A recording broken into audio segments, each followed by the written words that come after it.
כן, כמו שאתם זוכרים,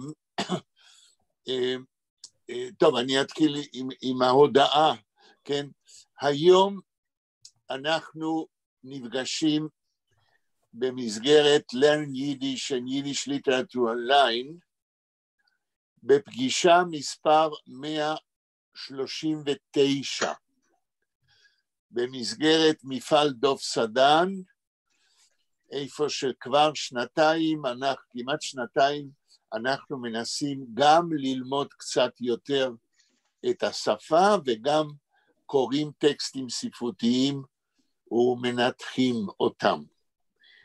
בפגישה האחרונה שלנו, אני ככה בלי נדר הבטחתי, שהיום אנחנו ניגש ישר להמשיך ולקרוא את עדותו של חיים גרדה, על הסופרים הסובייטיים, כותבי יידיש בברית המועצות, העדות שלו הישירה.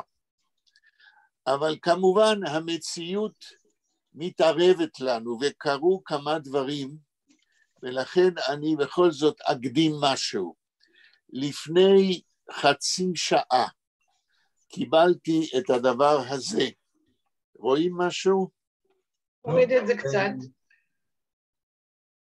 תוריד את זה קצת ותזיז את זה לימין שלך. כן. עוד ימינה. עוד. עוד ימינה? כן, אבל עכשיו תרחיק את זה, רגע, מתקרב, תהפוך. את הספר. תהפוך, כן. עכשיו מה רואים שם? פרופסור דוב נוי. כן, זה גיליון לכבוד 101 שנה להולדתו של פרופסור דוב נוי, שיצא בסריה של ידע עם, של חוברות ידע עם, בהכנה של התלמידים שלו, ובעריכה כללית של שמחה סיאני. היום היא הביאה לי את זה ב5:30 אליי הביתה, ויש פה אוסף של הרבה מאמרים לכבוד פרופסור דוב נוי. אני בכל זאת ארצה להגיד כמה מילים על דוב נוי, כי הוא מאוד קשור גם ללרן יידיש, כן, ללימודים שאנחנו בתחומם מתעסקים, ובמידה ואתם לא שמעתם את שמו, או אם שמעתם ולא יודעים מה חלקו שקשור ליידיש, אני חושב שצריך לזכרו להגיד כמה מילים. אז קודם כל אני אשאל, השם דוב נוי, אומר לכם משהו? יאיר נמצא? לא. לא. שלמה, השם דוב נוי אומר לך משהו? כן, כשאני למדתי באוניברסיטה בירושלים, הוא הרצה אז, והוא היה נחשב לפרופסור מאוד מכובד, אני לא למדתי אצלו. באיזה תחום ידעת אז? ידעתי שהוא מתעסק בספרות. אוקיי, עוד מעט אנחנו נדייק יותר, כי התחומים שלו היו יותר ממוקדים. בלה, את שמעת את השם? שמעתי בלימודים, אבל לא יצא שעסקתי בדברים שהוא חקר. בסדר. באופן ספציפי. בסדר. דניאל, אתה שמעת את השם דוב נוי? לא שמעתי. אוקיי. נתנאל? לא.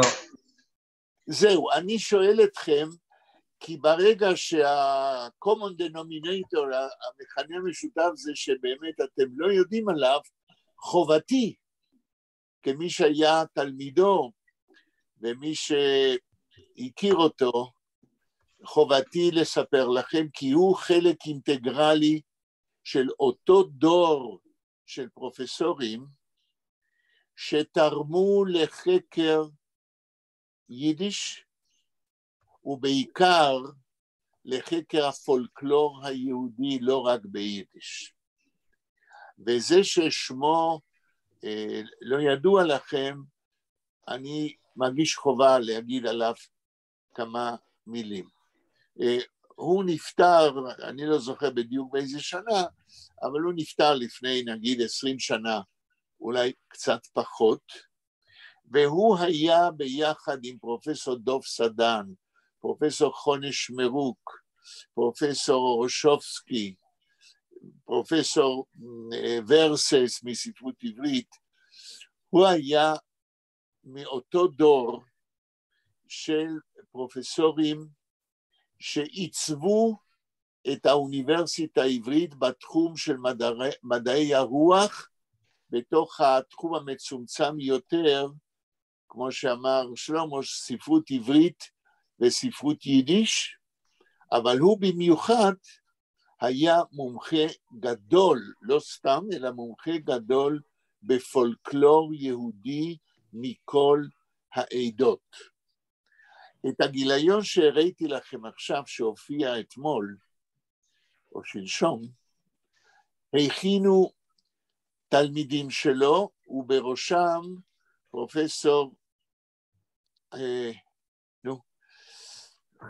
פרופסור גלית חזן רוקם, מי שהייתה עד לפני זמן לא רב, ראש הקתדרה לפולקלור באוניברסיטה העברית, בעצם היא באה במקומו אחרי שהוא פרש.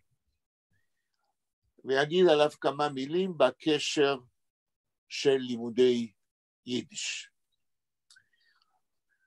מכיוון ששמחה סיאני, כן, במסגרת של החוברות של ידע עם, מופיעה כעורכת הכללית של הגיליון הזה, אף על פי שאותו הכינו התלמידים שלו, גם שמחה סיאני הייתה תלמידה שלו, והיא אפילו לא שוכחת לספר לי שהודות לה, וזה נכון, כנראה, פרופסור דוב נוי קיבל פרס ישראל. הרי אתם יודעים, כדי לקבל פרס ישראל, אדם צריך להיות מועמד לפרס. עכשיו, אינני יודע איך הדבר הזה פועל, אבל בהרבה מקרים, לא המועמד מציג את עצמו, אלא אנשים שחושבים שהוא מספיק חשוב כדי לקבל פרס ישראל, מכינים את התיק, כן? ומגישים את מועמדותו. ושמחה סיאני פעלה רבות בכיוון הזה, היא הייתה תלמידה שלו במשך כמה שנים, שמחה סיאני למדה פולקלור יהודי, ואצלי אפילו היא למדה ספרות יידיש, כן? ולכן, כל מה שאני אומר לכם עכשיו, זה כדי להגיד שהדור הזה הלך ואיננו יותר, ואני אגיד עליו, חבל דאבדין ואינם משתכחין.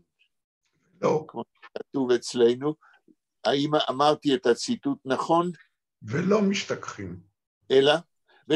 ואינם, אמרתי. ולא משתכחים. בסדר. וזה באמת מרמז, האמירה הזאת, שאנשים שעוברים מן העולם כן משתכחים, ולכן אומרים חבל. מכיוון שלשמר את זכרם הוא חלק מהזיכרון התרבותי של אלה שעדיין נשארים בחיים. אז אגיד כמה מילים על דוב נוי. אבל להתחיל להגיד שאני כנראה תרמתי, עוד לא הסתכלתי בחוברת, אבל כשסיפרו לי שמכינים את החוברת, וכאשר שמחה סיאני כתבה פתח דבר, כעורכת של כל הסדרה של ידע עם, אני ראיתי שאלה שהכינו את החוברת הזאת, שכחו פרט בביוגרפיה של פרופסור דוב נוי. ואמרתי לשמחה סיאני, חייבים להוסיף בביוגרפיה שלו, שהוא גם היה במשך שנה אחת ראש החוג ליידיש וספרות יידיש באוניברסיטה העברית, באותה שנה, כנראה 1974, כאשר פרופסור שמרוק, שהיה ראש החוג, נסע להשתלמות לאיבו, לניו יורק, והוא מילא את מקומו. ואז היה לי קשר עם פרופסור נוי, מכיוון שהמשכנו בעניינים של החוג, והיו לי עניינים איתו, והייתי נפגש איתו בדברים האלה. אז אלה שהכינו את החוברת לא ידעו את זה, והלכו ובדקו, וראו שזה היה נכון מה שזכרתי, שהרי בדידי הווה עובדה, אני בעצמי, כן, אז הייתי עם נוי באותם שנים, ואני מקווה שהוסיפו את זה בביוגרפיה של נוי. ההיכרות שלי עם פרופסור נוי היה כתלמיד של החוג ליידיש, הוא נתן שם קורסים במשך שנים לא מעטות על פולקלור יהודי. וכשאני התחלתי ללמוד בחוג ליידיש בראשית שנות ה-60, הוא היה מלמד קורסים על פולקלור יהודי. וזה לא דבר קטן, מכיוון שהוא הראשון שבאופן פורמלי הקים את התחום הזה באוניברסיטה העברית של חקר הפולקלור. וזה הוא עשה בעקבות דוקטורט שהוא עשה בארצות הברית עם גדולי חוקרי הפולקלור בכלל, וכשהוא חזר מההשתלמות הזאת, הוא היה בעצם האוטוריטה, דוקטור צעיר ואוטוריטה בכל מה שנוגע לחקר הפולקלור. אני כשלעצמי לא הייתי כל כך קרוב למחקר בענייני פולקלור, הרבה יותר עניין אותי חקר לשון וספרות, בעיקר ספרות, ושמעתי אצלו קצת, אבל לא הייתי תלמידו המובהק. אלא מאי? שפרופסור דוב נוי במשך כ-50 שנה, אולי פעם הזכרתי את זה דרך אגב, היה מקיים ביום שני בביתו בירושלים, פגישה פתוחה לכל מי שרוצה, כן? ובאו לשם סטודנטים, כן? של כל חוגי האוניברסיטה, במדעי היהדות בעיקר, כן? לפגישות לדבר על עניינים של ספרות בכלל וספרות יידיש בפרט, ולפעמים אנחנו תלמידים של החוג ליידיש היינו משתתפים בפגישות האלה. ההישג הכי חשוב לדעתי של פרופסור נוי בתחום הפולקלור הוא כפול, אפילו משולש. פרופסור דוב נוי ייסד באוניברסיטת חיפה ארכיון של סיפורים עממיים מכל העדות היהודיות. זה נקרא אסאי, ארכיון סיפורים יהודיים או משהו כזה, ועד היום זה ארכיון פעיל לפולקלור יהודי באוניברסיטת חיפה. ההישג השני, הדוקטורט שלו, הוא דבר ללא תקדים בחקר הפולקלור היהודי. ומהו הדוקטורט הזה? זהו ספר, זה דוקטורט שלא פורסם כספר, זה עד היום מאוד מוזר לי, שזה לא פורסם כספר, אבל הדוקטורט קיים, והדוקטורט הוא דבר שאני לא ידעתי על הדברים האלה, ואתם ודאי לא ידעתם. זה מפתח, אתם יודעים שאני פריק של מפתחות, זה מפתח לפולקלור היהודי. כל דבר שקשור לפולקלור יהודי, כמו נגיד שמות של חיות בפולקלור היהודי, בגמרא או במקורות, כל דבר שהוא מבחינת סיפורים עממיים במקורות, גם בגמרא, גם במקורות אחרים, גם בספרות הכללית, שני הכרכים האלה של הדוקטורט של פרופסור נוי, מפנים אותך למקום איפה שהדברים מוזכרים. יש שם עשרות קטגוריות. בתוך הגיליון הזה שהופיע אתמול, יש מאמר מיוחד על הדוקטורט שלו. ואני מאוד שמחתי, מכיוון שלא שמעתי במשך כל השנים שלי באוניברסיטה העברית, שאנשים משתמשים בדוקטורט, אפילו בקושי מצאתי שהוא נמצא בספרייה של הר הצופים, כן? ואני השתמשתי בו. וזה דברים מופלאים, מכיוון שכל דבר שנוגע לכל עניין בפולקלור יהודי, אתה מקבל את העמודים ואת המקור בכל הספרות העולמית ובספרות היהודית, איפה הדברים האלה מופיעים. עכשיו, הכשרתו של פרופסור נוי לעשות דבר כזה, שהוא כמעט בלתי אפשרי, מפני שאתה צריך לשלוט לא רק על כל המקורות היהודיים, אלא אתה צריך גם לשלוט על חקר הפולקלור בעולם. עכשיו, איך זה יתאפשר אצל נוי, עד כמה שאני יודע, בגלל שני פרטים בביוגרפיה שלו. כאשר פרופסור נוי כתב את הדוקטורט שלו בארצות הברית, הוא עשה את זה אצל גדולי חוקרי הפולקלור בעולם, שגם הם פרסמו מפתח על פולקלור בכלל, לא על פולקלור יהודי, איפה שכל נושא בפולקלור עולמי מקבל עמוד ומקור איפה שהדברים האלה מופיעים. הם היו המדריכים שלו. עכשיו השאלה שאני שאלתי את עצמי, לא דיברתי עם זה על נוי, לא הספקתי, איך הוא יכול היה לשלוט כדוקטורנט צעיר בכל מכמני המקורות היהודיים, מהתנ"ך והתלמוד והמשנה והלאה. התשובה, מבלי שהוא אמר לי את זה, נמצאת בחלקה בביוגרפיה שלו.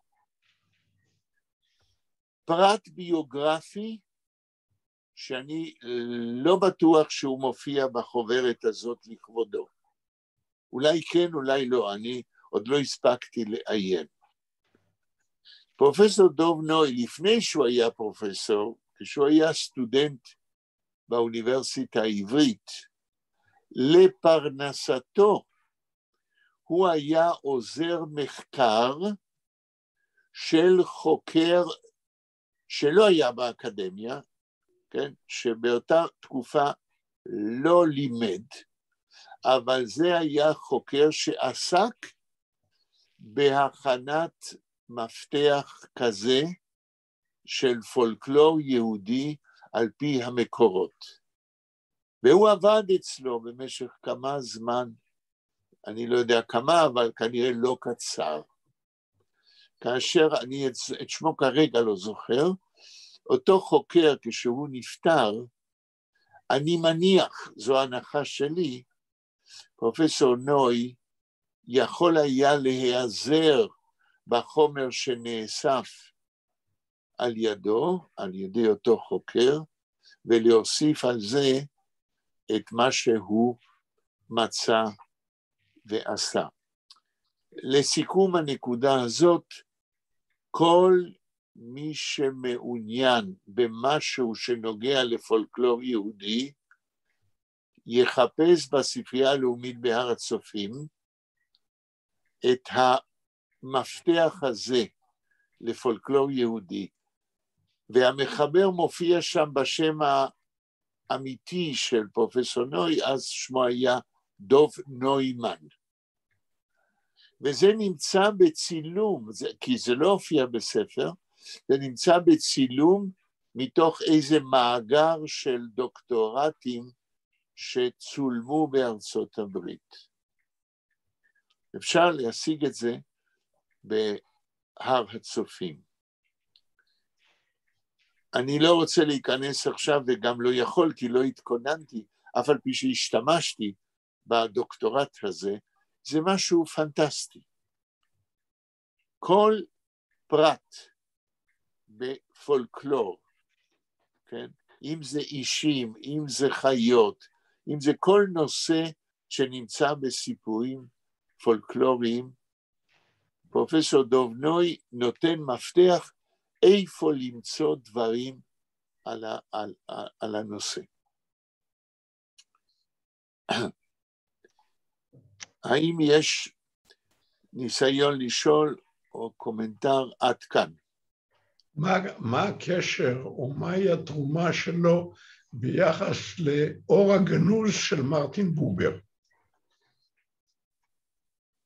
אם אני מבין את השאלה שלך, שלמה, אתה שואל מה תרומתו של נוי למונח אור הגנוז?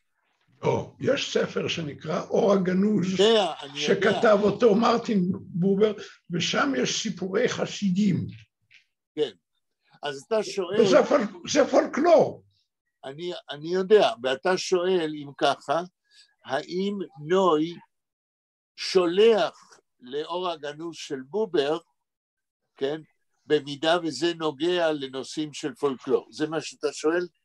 לא, אני שואל האם הוא מוסיף על זה, או שזה, זאת אומרת, מרטין בובר התיימר לומר, אלה הסיפורים החסידיים, את הצד הזה סגרתי. האם דוב נוי בתחום הזה מוסיף? אוקיי, אני מודה לך על השאלה. לא שיש לי תשובה נחרצת, אבל אני מודה לך על השאלה. וכתשובה חלקית, אני אגיד ככה. קודם אמרתי שיש 3 הישגים של דוב נוי. על אחד דיברנו שזה המפתח. מה עוד דיברנו? דיברנו על זה שהוא לימד פולקלור יהודי וכולל פולקלור ביידיש. הדבר השלישי, כן, הוא לא פחות חשוב, והוא אפילו יותר מוכר באקדמיה. פרופסור נוי כתב מאות מאמרים על פולקלור יהודי, על תחומים רבים. אם הוא כתב על האור הגנוז של בובר, אינני זוכר ואינני יודע. אם יש ביבליוגרפיה של כל מאמרי דוב נוי, אני מניח שכן, ואני צריך לעיין פה בחוברת שהופיע לכבודו, אני מניח שאם יש רשימה של מאמרים הרבים, אנחנו נמצא את זה שם. זה המקסימום שאני יכול להגיד, אבל טוב ששאלת, מכיוון שבשאלה שלך יוצא שסיפורי חסידים, וזה נכון, גם הם פולקלור. ואז השאלה היא, האם דוב נוי מתייחס אליהם? כמו שאמרתי בהתחלה, אני ופולקלור מעולם לא היינו משותפים בצורה רצינית, אבל אני מחויב להפנות אתכם אל נוי בכל מה שנוגע לפולקלור. האם יש עוד שאלה או קומנטר? כן, פרופסור. שלום אנה, לא ידעתי. שלום. יש לי מרטין בובר, כן, יש לי מרטין בובר בפולנית, החסידים, גם יש ספר, אני לא יודע שפרופסור ידעת מכירה, זה יפה אליח, זה כתבתי חסידים during the Holocaust time, also very important books. I recommend it, let's say. כן, טוב, אין ספק שיפה אליח בארצות הברית הייתה חוקרת רצינית מאוד, ויש לה ארכיון מאוד גדול, ואני לא רוצה עכשיו להרחיב בכיוונים האלה, כי אני עדיין אני רוצה לדבר על מה שאנחנו צריכים לדבר. בסדר, אבל תודה שהזכרת גם את, אין ספק שחקר הפולקלור בימינו, כרגע, כן, אחרי פטירתו של נוי, יש בארצות הברית חוקרי פולקלור, ובתוך החוברת הזאת ראיתי שיש מאמר של פרופסור עמוס, שהוא חוקר פולקלור, ויש בארצות הברית לא מעט אנשים, וגם יש ממשיכים של דוב נוי, גם באוניברסיטת חיפה, וגם באוניברסיטה העברית, התחום הזה התפתח מאוד, ודרך אגב, אצלנו, רב יצחק גנוז, מי שהיה עורך של ידע עם במשך 45 שנה, הוא אחד המחברים הפוריים ביותר עם מאמרים על פולקלור יהודי. הרי ידע עם זה כתב עת לפולקלור יהודי. אין ספק שמי שמתעניין בפולקלור צריך להסתכל בחוברות של ידע עם. הגיליון שהופיע לכבודו של דוב נוי במסגרת של חוברות ידע עם זה גיליון ממזין, ממזין זה 87, הגיליון שיופיע השבוע הבא, כן? ששמחה סיאני היא העורכת שלו, כן, העורכת ממש, זהו הגיליון ממ"ח. בשבוע שעבר מופיעים שני גיליונות בבת אחת. בשבוע שעבר הגיליון לכבוד דוב נוי, ממ"ז, 87, והשבוע אמרה לי שמחה סיאני, אתמול יופיע הגיליון ממ"ח, 88, ושהיא עבדה עליו במשך לפחות שנתיים, אם לא יותר. בגיליון הזה יש לנו 3 דברים שקשורים לפגישות שלנו. בגיליון הזה יש מאמר של יצחק גנוז על הספר שלי על הומור יהודי, החוש השביעי, שאתם רובכם קיבלתם ממני את זה במתנה. ואני מזכיר לאנה שהיא לא שלחה לי את הכתובת, ולכן לא שלחתי לה במתנה את הספר הזה, שזה ספר על הומור ביידיש. הספר כתוב אמנם בעברית. אז בידע עם שיופיע השבוע, מרץ השם, אם ירצה השם, כן? אז יש מאמר של יצחק גנוז, מי שהיה העורך של כתב העת הזה במשך 45 שנה, על הספר הזה שאתם קיבלתם ממני. אבל יש עוד 2 מאמרים שקשורים ישירות למה שאנחנו עושים. יש המאמר שאנחנו שקראנו, של מוניק דהן ושלי, על המניפסט הספרותי של יחיאל פיינר. והפעם המאמר הוא מתוקן יותר ממה שאנחנו קראנו, כן? עם עריכה קצת יותר מהודקת. ויש עוד דבר שקשור אלינו מאוד, ושאני שלחתי לכם לפני כמה שבועות, התרגום לעברית של מוניש ליוד למד פרץ, מופיע גם בגיליון שעומד להופיע, עכשיו התרגום לעברית, ואני, טובה שלחה לכם לפני איזה 3 שבועות, כדי שבאיזושהי הפסקה בין דבר לדבר, אנחנו נקרא את זה בעברית, כדי להיזכר ולראות עד כמה שרותי זקוביץ' תרגמה קצת בעזרה שלי, אבל רק קצת, אבל תרגמה עם חרוזים את הטקסט של מוניש ביידיש שאנחנו קראנו, תרגמה את זה לעברית בצורה נהדרת. עכשיו, דבר אחרון על פרופסור דוב נוי. פרופסור דוב נוי היה חלק של, אם אני לא טועה, המערכת של יצחק גנוז של ידע עם. פרופסור דוב נוי היה קשור ליצחק גנוז, ואני מניח שיש בידע עם במשך השנים גם מאמרים שלו. לפני שאני עובר לעוד הקדמה, אתם רואים אצלי זה מחלה, העניין של ההקדמות, אבל האם יש עדיין שאלה או משהו לגבי מה שאמרנו על נוי? מה בדיוק אפשר להגדיר כפולקלור, לעומת ספרות והקדמות? דניאל, שאלת שאלה, אבל שוב, אני רוצה להבין בדיוק. תשאל אותה עוד פעם, מה ההבדל בין פולקלור? לא, מה ההגדרה של פולקלור? יפה, יפה. דניאל פה שאל שאלה חשובה ביותר, למה? כי אני כל הזמן אומר ספרות, אומר פולקלור, ולא מגדיר ולא אומר מה ההבדל בין הדברים. אני אנסה לענות.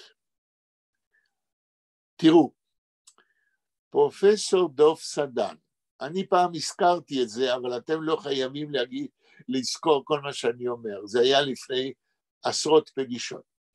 פרופסור דוב סדן, שעליו אנחנו עוד מעט נדבר יותר בהרחבה, ואני אסביר אחר כך למה. פרופסור דוב סדן הוא אחד מחוקרי הפולקלור החשובים ביותר במדינת ישראל. אם דוב נוי הוא פרופסור לפולקלור, ולימד קורסים על פולקלור יהודי מאז שנות ה-60 של המאה שעברה, ועד לפטירתו לפני שנים ספורות.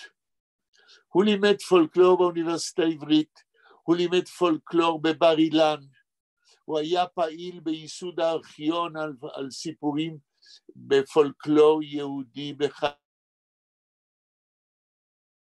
היה מעורב נוי בכל מה שנוגע לעניינים של פולקלור. אבל באותו זמן, פרופסור סדן, שהיה פרופסור לספרות וללשון, גם עברית וגם יידיש, פרסם עשרות ואולי מאות מאמרים על פולקלור יהודי.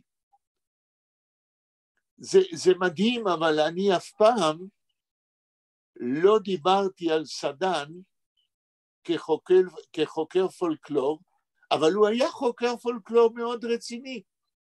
כן, ביחד עם פרופסור נוי, הם למעשה הניחו את התשתית של חקר הפולקלור היהודי, גם ביידיש, גם בעברית, במדינת ישראל. ולכן אני רוצה להגיד עליו כמה דברים, אבל בתשובה לדניאל, שמבקש, אם אני מבין, מה ההבדל בין ספרות יהודית לפולקלור יהודי, או יותר נכון, מה ההגדרה המבחינה בין המילה ספרות לבין המילה פולקלור. ברגע שאני אתחיל לענות על השאלה, אני אגיד, אבל קודם אנקדוטה, דבר שקרה. פרופסור דוב נוי, שהיה מאוד מיודד עם פרופסור סדן, מספר לי יום אחד שהוא אוסף את המאמרים של דוב סדן על פולקלור יהודי, והוא מכין ספר של סדן על פולקלור יהודי, שיופיע בהוצאת מאגנס של האוניברסיטה העברית. ואז פרופסור נוי אומר לי, שכשהוא סיפר את זה לפרופסור סדן, סדן התבדח איתו, אמר לו בהומור, אתה רוצה להוציא ספר שלי על פלוקלור? אתם יודעים מה זה פלוק? פלוקן ביידיש? כן, לא? לא יודעים? אתם שומעים אותי? משהו, פלוק. אני יודעת מה זה הפלק, אבל לא הפלוק. לא. הפלוקן ביידיש זהו מקל עץ, כן?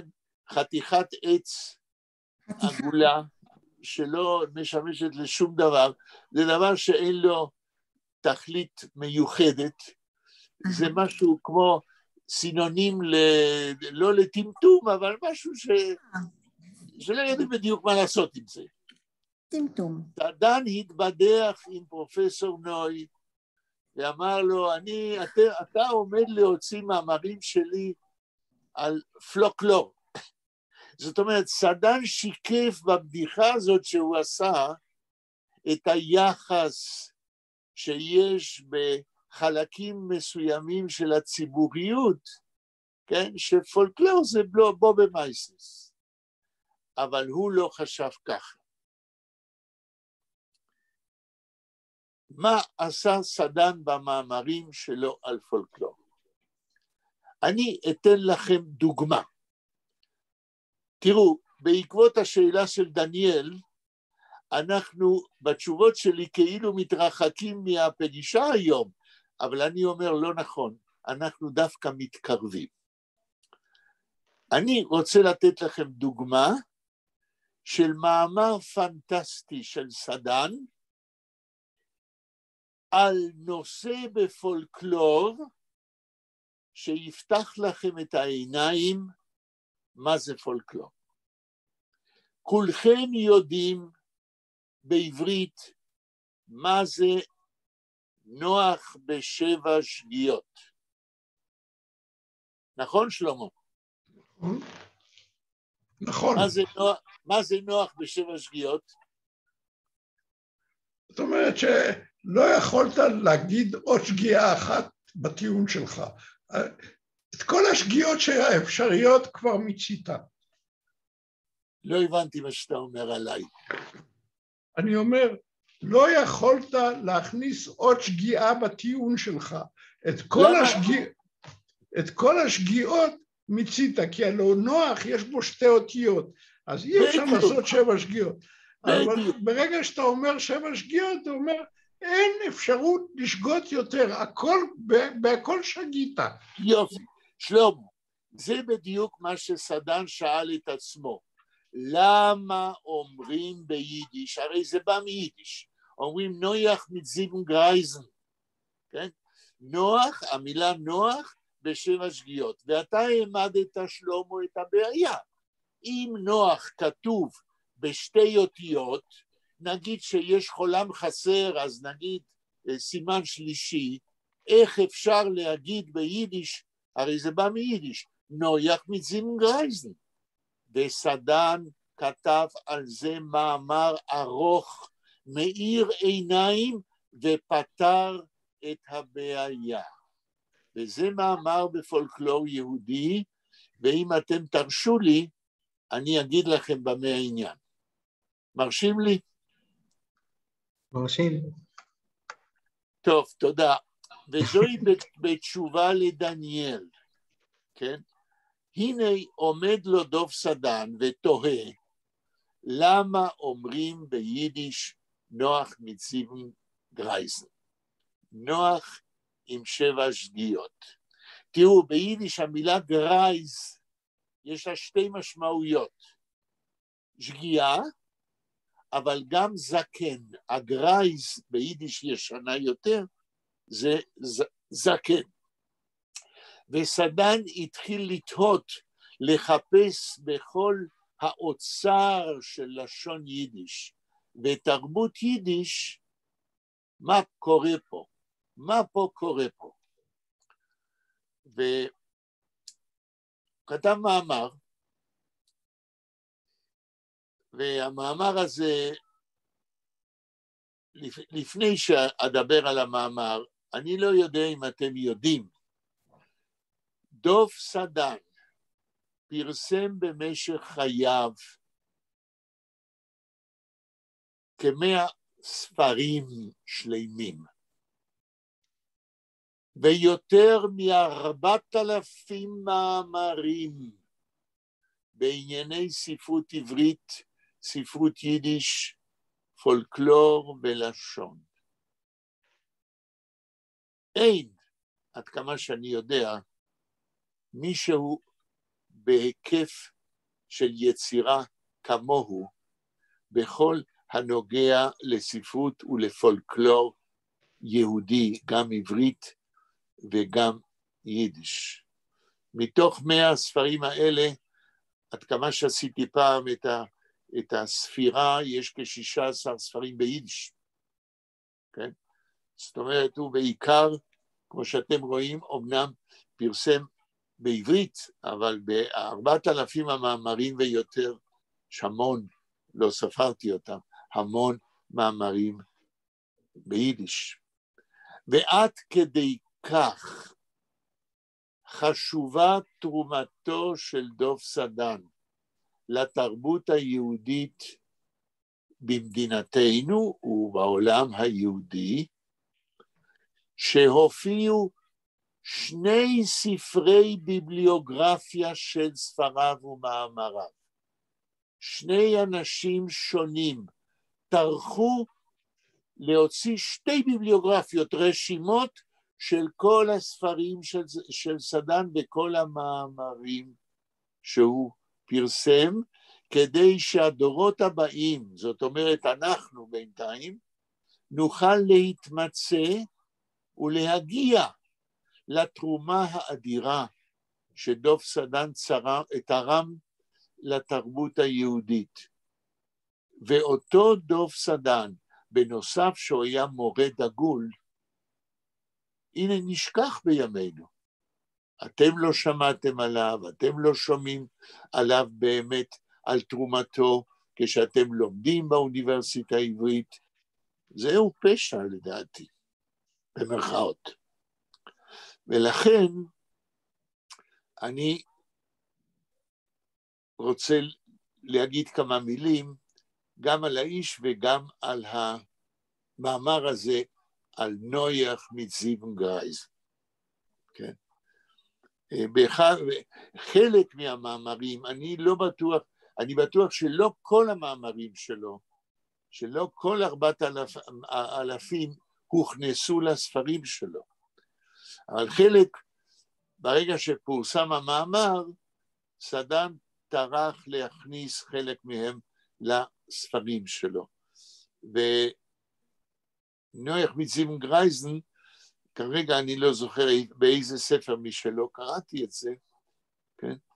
אבל יש גישה, אפשר לגשת ולמצוא. ויגיד על המאמר הזה משהו. כאשר סדן כותב מאמר, הוא חוקר את כל האפשרויות הלשוניות והספרותיות שמובילות לפתרון השאלה הפולקלורית שבה הוא עוסק. כן. כאשר הוא כתב את המאמר על נויח מצייבנגרייזן, אז הוא בדק כל מיני אפשרויות. ולמה הייתה לו תמיד אפשרות לבדוק מה שאני תמיד אומר עליו, שהוא שלט ב800 שנות תרבות יהודית על כל מקורותיה. כולם היו פתוחים לפניו. ואז השאלה היא איך הם היו פתוחים. על סדן נאמר, אני מביא דוגמה אחת איך הוא עבד. בחדר עבודתו, כן, קודם כל, כולם שלחו לו את הספרים שלו. כי פעם אמרתי לכם שהוא היה מעין שר המסקים, הוא כתב הסכמות לספרים, כולם רצו שהוא ידבר על הספרים שלו, כל מחבר, ושלחו לו את ספריו, כן, וביקשו שהוא יקרא ויכתוב מבוא ודברים, והוא עשה את זה. הוא לא סירב כמעט, עד כמה שאני יודע. חוץ מזה, מכיוון שהוא היה מקושר לכל מה שמופיע ומתפרסם, אז הסיפור הוא שסדן יושב על שולחן כתיבתו, מצד שמאל ערימה של ספרים שהוא עוד לא קרא, עיפרון ביד, וכל ספר שהוא לא קרא, הוא היה עובר עליו עם העיפרון וחיפש פתגמים, מטבעות לשון, גם בעברית, גם ביידיש, ובספרייה שלו אפשר לראות ספרים, כל פעם שהוא נתקל במטבע לשון, כי הוא היה חוקר לשון מובהק, הוא היה מסמן עם עיפרון את האות פ' או איזה סימן אחר, והיה עושה כרטיסים, והכרטיסת שלו של מטבעות לשון נמצאת היום באקדמיה ללשון העברית. קופסאות שלמות עם כרטיסים של מטבעות לשון ביידיש ובעברית, ובאיזה עמודים, באיזה ספרים הם מופיעים, לצורך מחקר עתידי, כן, של לשון יידיש ועברית וגם של פולקלור. אני מספר לכם את זה כדי שתבינו שהדור הקודם גם דאג לעתיד ולמחקר בעתיד, ואינני יודע, ואני כנראה חושב שלא נגעו באותה הכרטסת באקדמיה ללשון העברית, עד כמה שאני יודע לא משתמשים בזה, וזה עומד לרשותו, אני מניח, של כל מי שימשיך את המחקר בשפה ובפולקלור היהודי. בשביל זה צריך גם לדעת יידיש. כן? ולצערנו, הדור הולך ופוחת, אבל הכרטסת הזאת נמצאת. אז אני מגיע למאמר נוח מזיו גרייזן, נוח בשבע שגיאות. המאמר הוא ביידיש, ואני אגיד את השורה התחתונה. נדמה לי שפעם סיפרתי לכם, אבל גם אני לא זוכר כל מה שאני מקשקש אחרי שאתם מקליטים. אבל אולי עכשיו אני אגיד את זה ביתר פירוט. אחרי שסדן במאמר הזה סוקר את כל האפשרויות הלשוניות, גרייזן כשגיאות וגרייזן כסקנים בלשון יידיש, הוא מגיע לאפשרות נוספת שמובילה אותו לפתרון. הוא אומר, ביידיש יש אפשרות מעשית, והוא מביא דוגמאות של להחליף את האות קוף באות ג'. למשל, המטבע האוסטרי, קרויצר, יהודים קראו לזה גרייצר. כן? המילה ביידיש, קרטס, אתם יודעים מה זה קרטס? בבית הכלא, בחלון, יש... סורגים. כן, זאת אומרת, עמודי ברזל. כן, סורגים. קרטס. כן, כן, אני... ביידיש, כן, גם אולי מפולנית, אנה.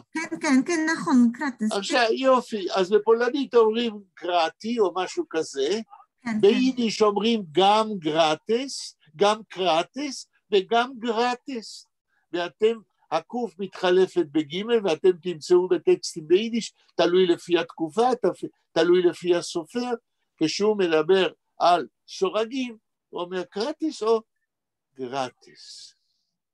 ויש עוד הרבה דוגמאות, אני כלא לינגוויסט, כן, לא, ברגע זה לא נזכר, אבל אני תמיד מוצא יותר ויותר כאלה.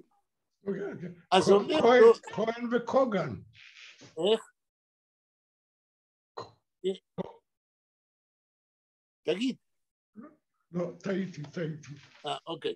כן, זה קצת טריקי העסק, אבל יש דוגמאות. אז סדן במאמר הזה, כן, אחרי שהוא בדק כל מיני אפשרויות אחרות, הוא אומר, אולי המקור של נויח מזיבנגרייזן, בגלל שביידיש מחליפים קוף בגימל, ואפשר להגיד נויח מזיבנגרייזן, קרייזן בקוף זה עיגולים, אולי נחפש את הפתרון לכיוון הזה. עכשיו, מה זה נויח מזיבנגרייזן? נוח עם 7 עיגולים.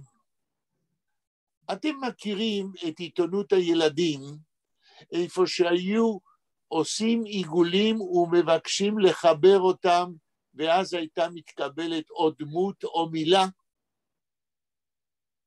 כן. זוכרים? כן. טוב. תנסו לחבר את המילה נון וחט, את הנון, לכתוב, לעשות 2 עיגולים, אחד מתחת לשני במרחק מסוים, ושלישי בצד, זוהי הנון עם מחברים, וחט 4 עיגולים, ולחבר אותם, ונשאר פתוח למטה, ויש לכם המילה נויח מזיבנגרייזן. ואז הלך סדן, שהוא בקי גדול, אמרנו, ב800 שנות תרבות יהודית, ומצא שבחיידר היו מלמדים ילדים, כנראה במאה ה-19, לכתוב בעזרת חיבור עיגולים, והמילה נוח, היו מלמדים את הילד לכתוב נויח מזיבנגרייזן, לצייר 7 עיגולים, 3 בשביל הנון, 4 בשביל החטא, ולחבר אותם. זה תמצית המאמר, אבל הוא כתוב בצורה מדעית, צעד אחרי צעד. זה דוגמה של מחקר בפולקלור, ובתשובה שלי לדניאל, כן? פולקלור זה לא פלוקלור. פולקלור זה לא עיסוק בבובמייסס, בסיפורי סבתא. אלא פולקלור, אם אנחנו ננסה להגדיר את זה, זה בעצם חלק ממדעי היהדות, החוקר את היצירה העממית, שהיא בתורה משקפת כיצד התרבות היהודית על כל גווניה נקלטה בתודעה של העם. אלה לא בובמייסס, אלא פולקלור, וזו הגדרה שלי, פולקלור זהו חלק במדעי יהדות שמראה לנו כיצד פועל הפילטר של תרבות יהודית גבוהה, כאשר היא נקלטת בתודעה ובהבנה העממית. סליחה? פולקלור קיים גם באנגלית וגם בטורקית.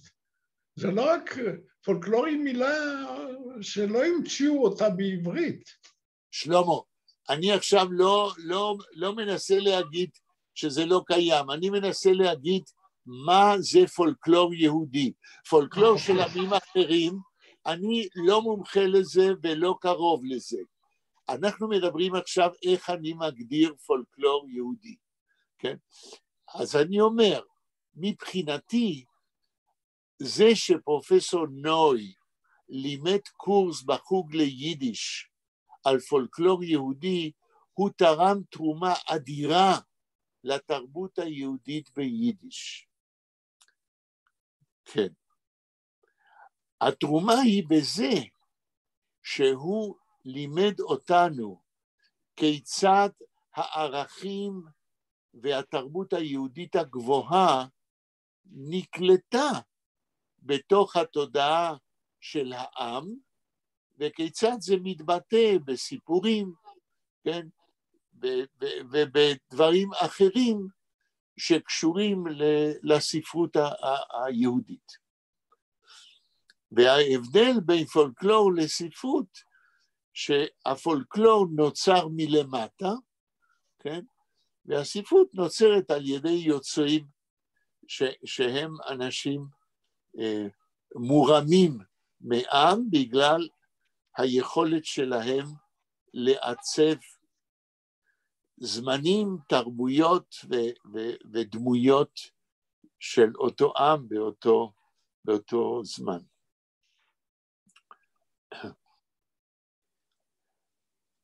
אז בו בזמן שדיברנו על דוב נוי וחשיבותו עד כמה שאני יכול, כן, אני ניסיתי רק קצת לדבר על תרומתו, אנחנו גם גלשנו לסדן שתרם לא פחות כחוקר פולקלור, אבל בלי התואר של פרופסור לפולקלור. כן. ושניים אלה הם ממש הניחו את התשתית לחקר הפולקלור בעמנו, ואסור לשכוח אותם, ואולי ניסיתי, אולי אני אגיד עוד משהו על דוב סדן. תראו, אני אגיד דבר כזה, בתחום של מפתחות, כן?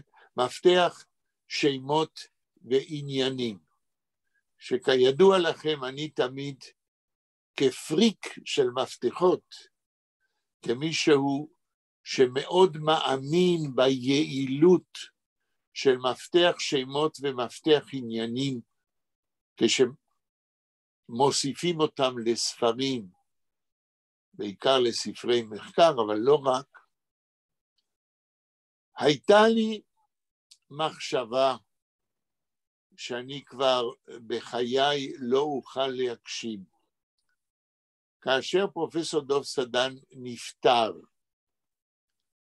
ב-1990, אם אני לא טועה, עוד מעט, הוא נפטר נדמה לי לקראת פורים, עוד מעט יהיה 32 שנה לפטירתו של דוב סדן. אחרי שהוא נפטר, אני אמרתי בליבי, אותם 100 ספרים כמעט, ויותר מ4,000 מאמרים, בגלל שליטתו של סדן ב800 שנות תרבות יהודית. זאת תהיה תרומה פנטסטית לעתיד, אם היינו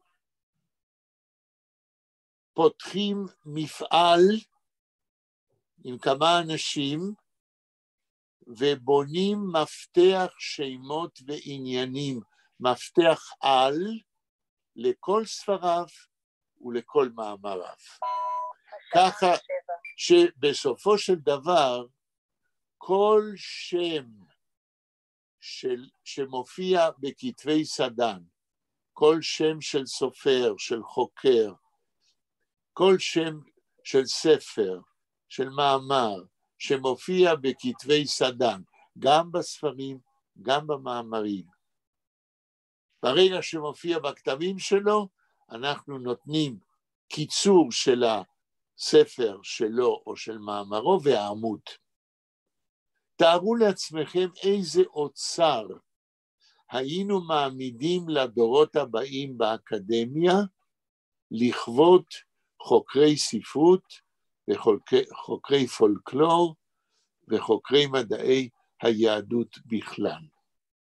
אבל בשביל דבר כזה צריך מוסד כמו האוניברסיטה שתממן עבודתם במשך כמה שנים של כמה חוקרים שמסוגלים לעשות את זה. איך אומרים ביידיש? פולג מירה גנג.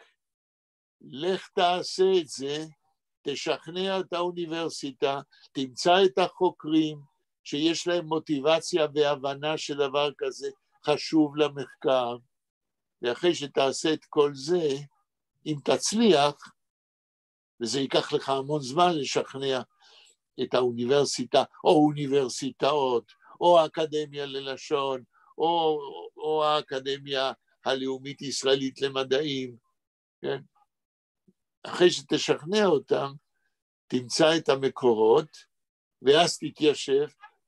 זה דבר כמעט בלתי אפשרי, אם כי הוא בהחלט אפשרי. מחשבות כאלה לא שמעתי אצל אף אחד.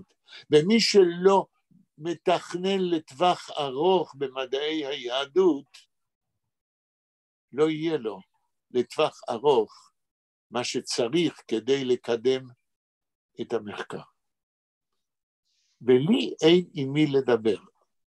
כן, אני אפילו לא מנסה לכתוב לנשיא האוניברסיטה או לאקדמיה הלאומית ישראלית למדעים.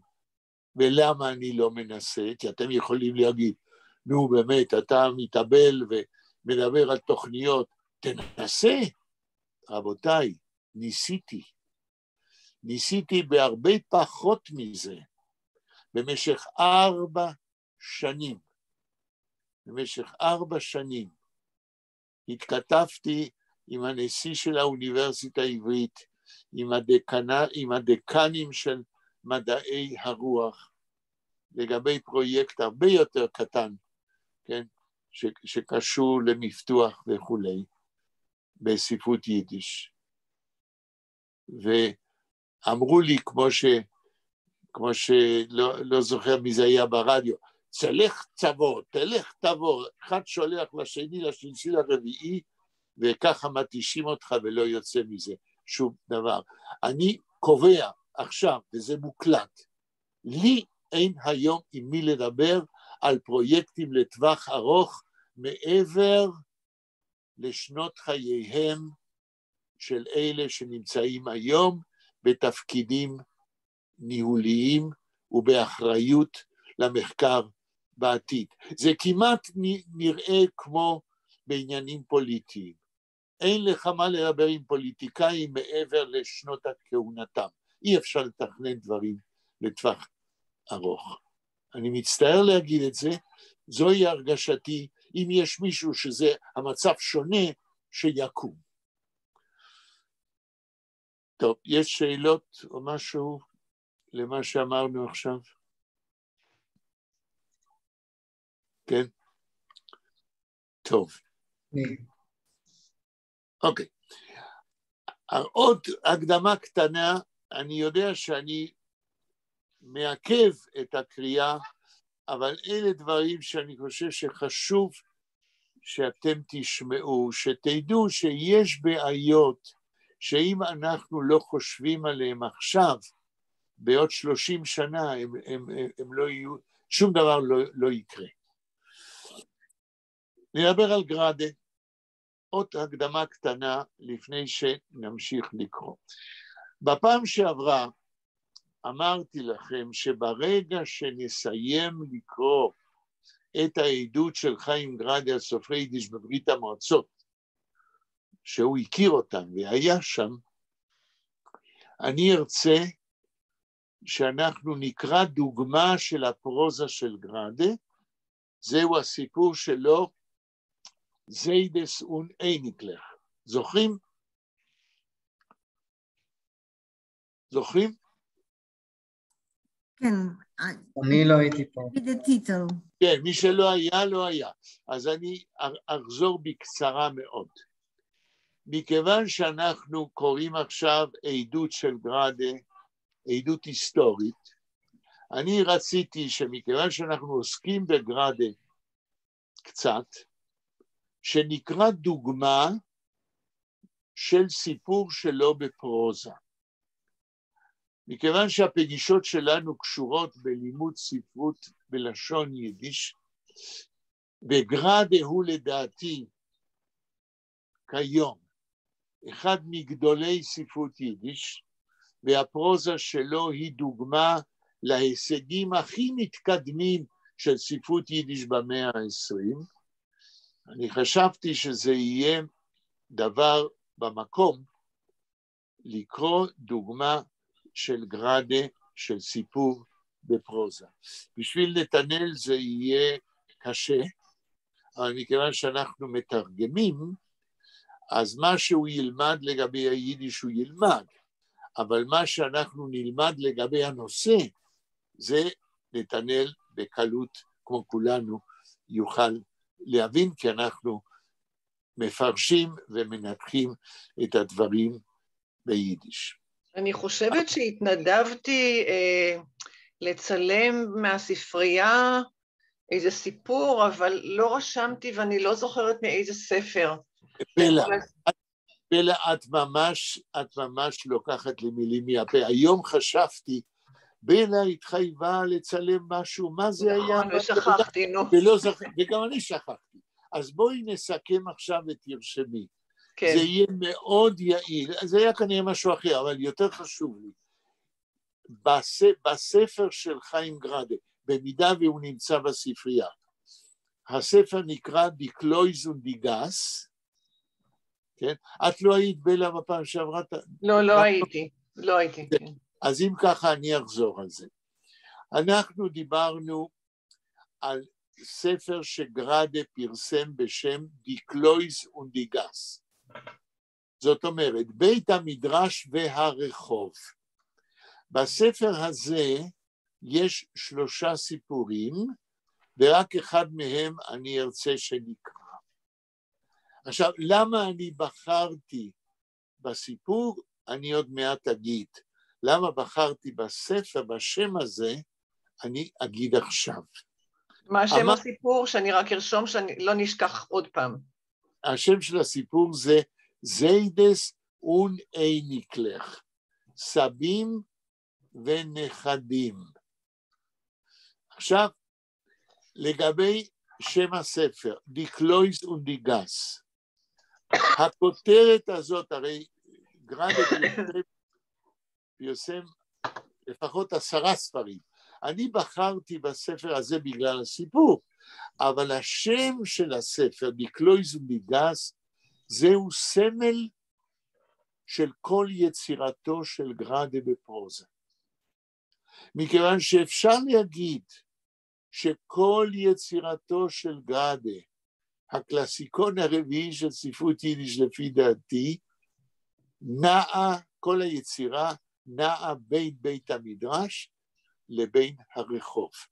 בין בית המדרש בווילנה לבין הרחוב בווילנה. הסיפור, זיידס und אייניקלך,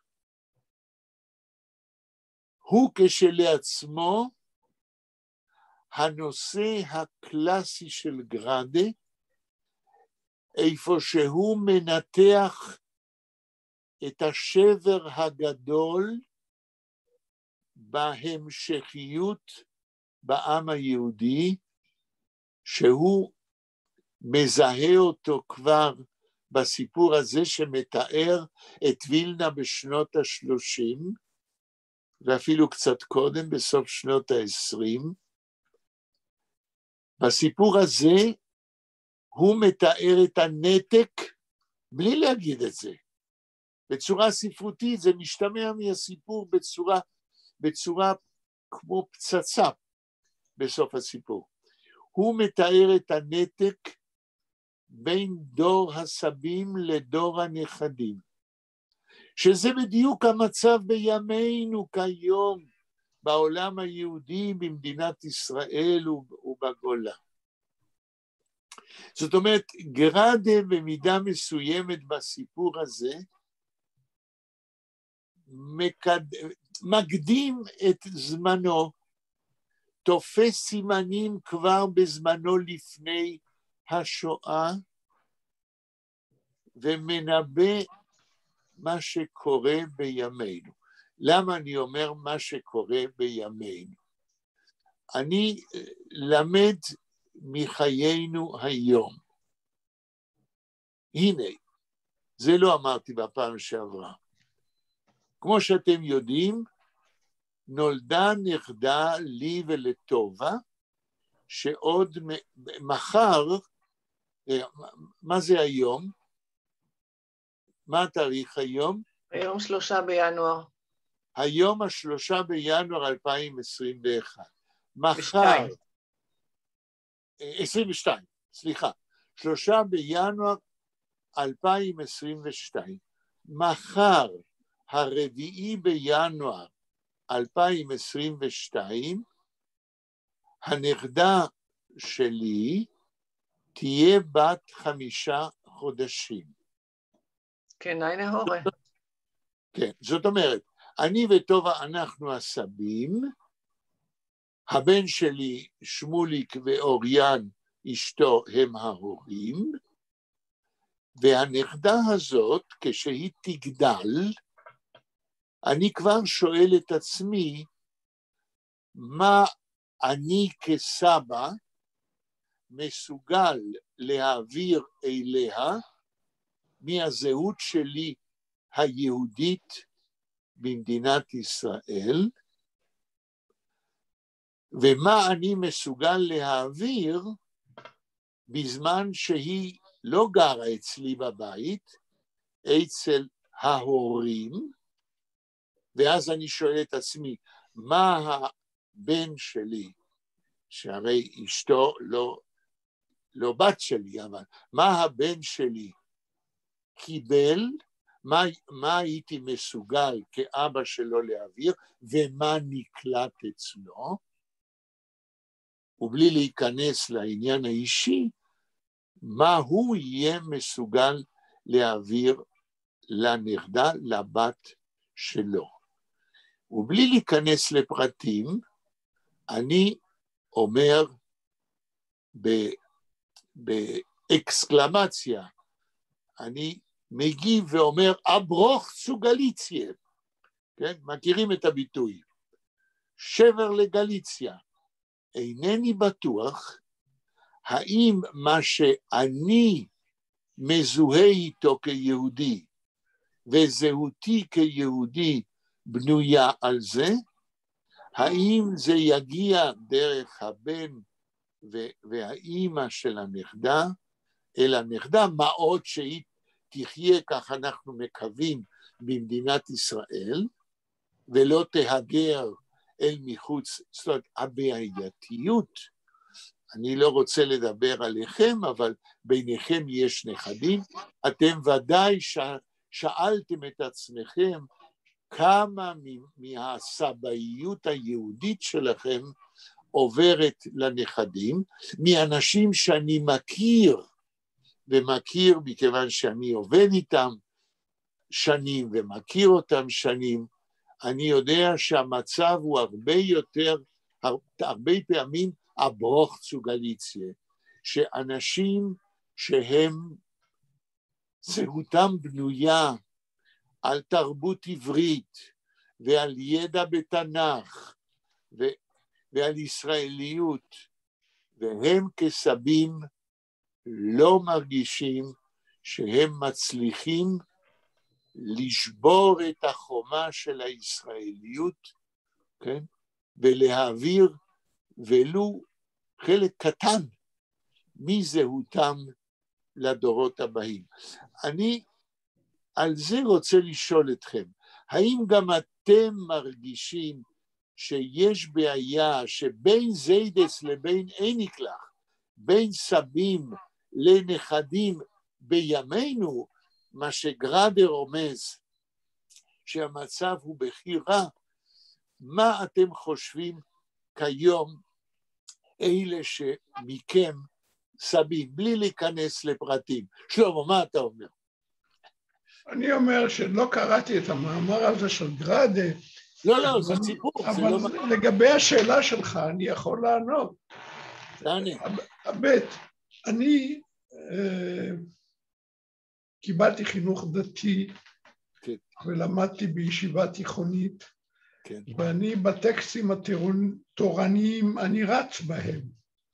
הנכדים שלי אינם יודעים דבר וחצי דבר בתחום הזה. גראדה צדק, כן, הלאה. כן, וכשבאים, ולא רק זה, כשאני מסתכל כיצד הם לומדים תנ"ך, כן. זה נראה לי שוד בשבר. אז שלמה, מה עושים? תציל אותי, אני עוד מעט אהיה סבא רציני שצריך לעשות משהו עם הנכדה, מה עושים? אני אינני יודע לתת לך איזשהו מתכון. כן. יש לי נכדה אחת שאני בדיבור איתה, כן, כמו שאומרים. אני יכול לדבר איתה ולפעמים אני מקריא לה גם כל מיני טקסטים, אבל לא כולם רוצים לשמוע את הזקן הזה, מה הוא מבלבל את המוח. נכון. אוקיי. לכן אני לא יכול לתת לך מרשם שעובד בכל התנאים. אוקיי, זאת אומרת, אתה מעיד שהתחושה שלי הקשה היא אמיתית גם בימינו, ויש לנו כסבים, יש לנו בעיה, ולדעתי צריך לדבר על זה, מפני שהעניין הוא יותר חמור ממה שאפשר לחשוב. את נתנאל אני לא אשאל, מפני שהוא רחוק מאוד מלהיות סבא, והבעיה הזאת עוד לא קיימת. אבל אני כן אשאל את נתנאל, עד 120, איך היחסים שלך עם הסבים שלך מבחינת העברת הזהות היהודית? עוד מילה אחת לפני שנתנאל משיב. כן, שלמה, בבקשה. אני תמיד כשהמשפחה מגיעה ביום שישי בערב, אני מקפיד לעשות קידוש. כן. והנכדים שלי יודעים כולם את הקידוש בעל פה. חשוב מאוד. למדו אותה. כן. ולפני כמה זמן אחד מהם ביקש לעשות את הקידוש, ואני אמרתי לו, בבקשה, תקדש אתה. יפה. ואז הוא אמר, כי בו שבת מכל מלאכתו. כן. ואני אמרתי לו שצריך להגיד כי בו. אז הוא אמר לי, אבל בית, בראש המילה, צריכה דגש.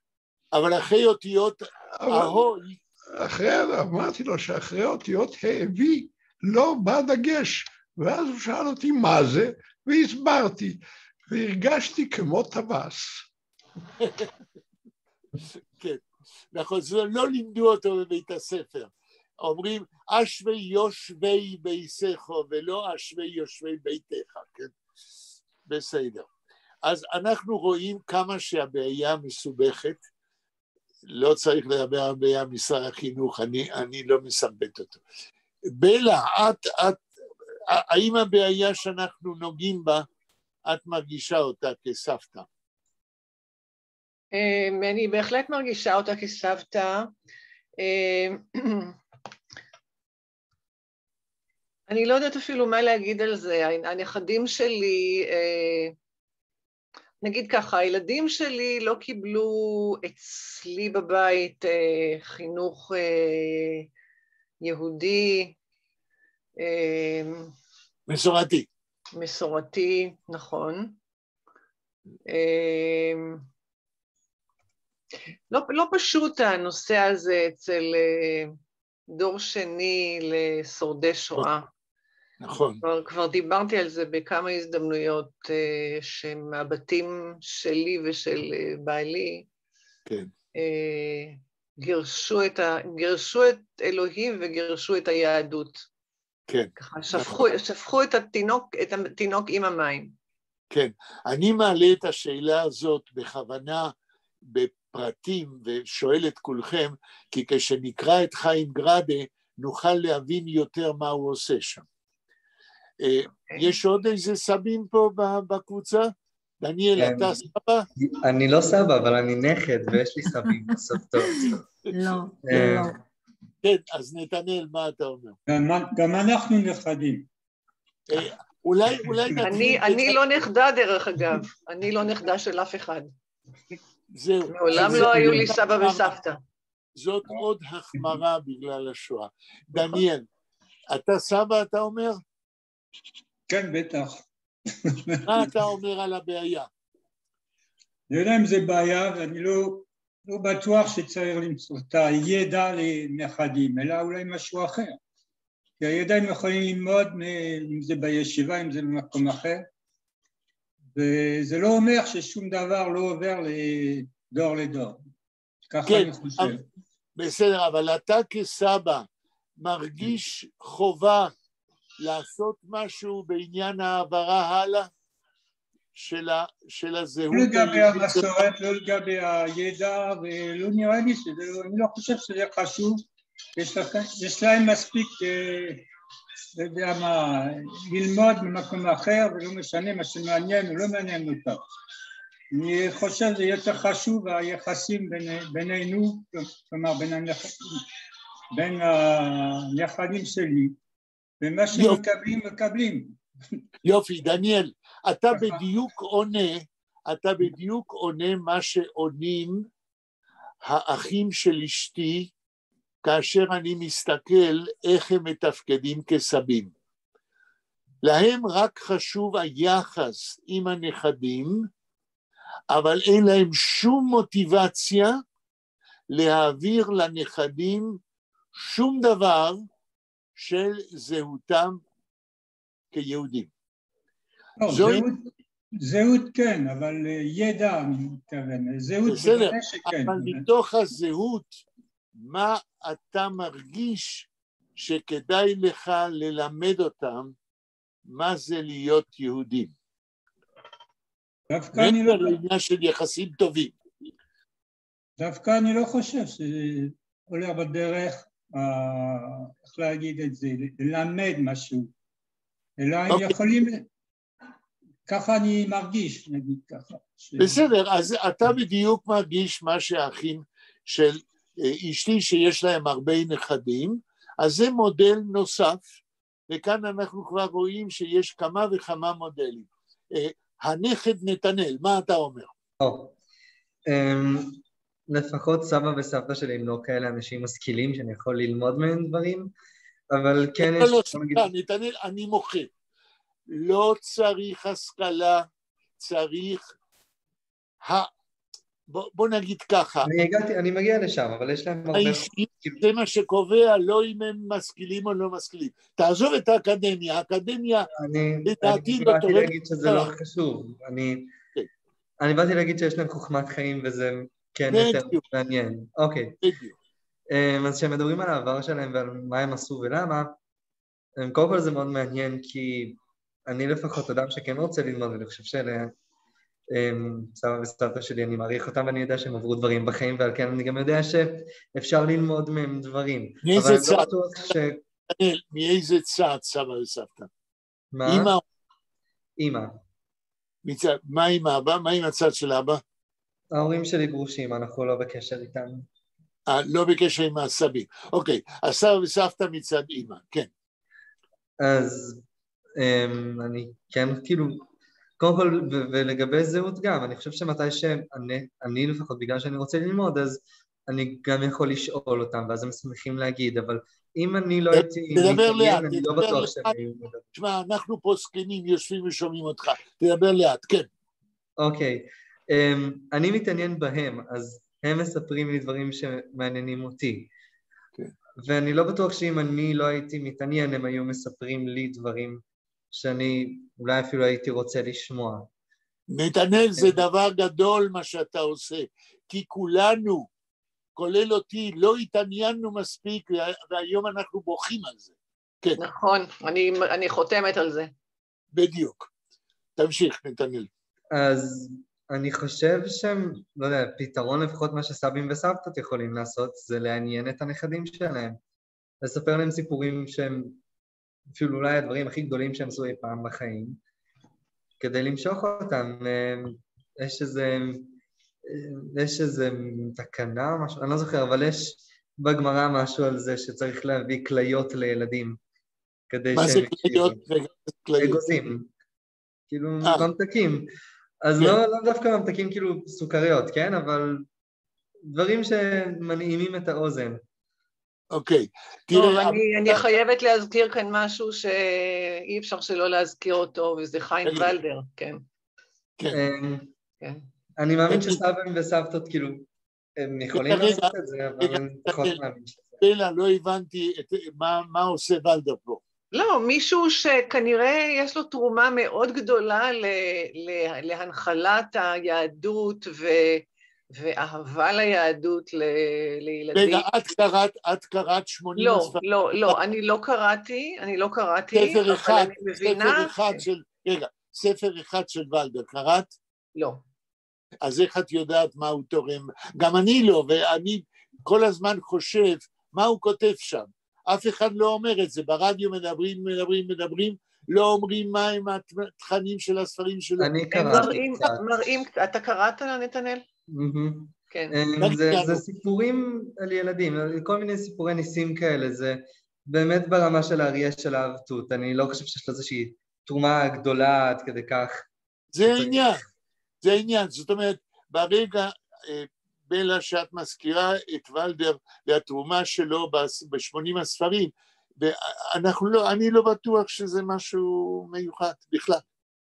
תראה, אני שומעת מה שאומרים אנשים חרדים, אתה מבין? ויש לי מספיק כבוד להאמין למה שאני שומעת, שוב, באמצעי התקשורת, כן. אסור לך להאמין למה שאת שומעת, מכיוון שזה נאמר מצד הצד המכור, כן? מצד הצד המכור מבחינה אידיאולוגית. אבל טוב, בסדר, את נכנס באמצע. ניתן לנתנאל להמשיך.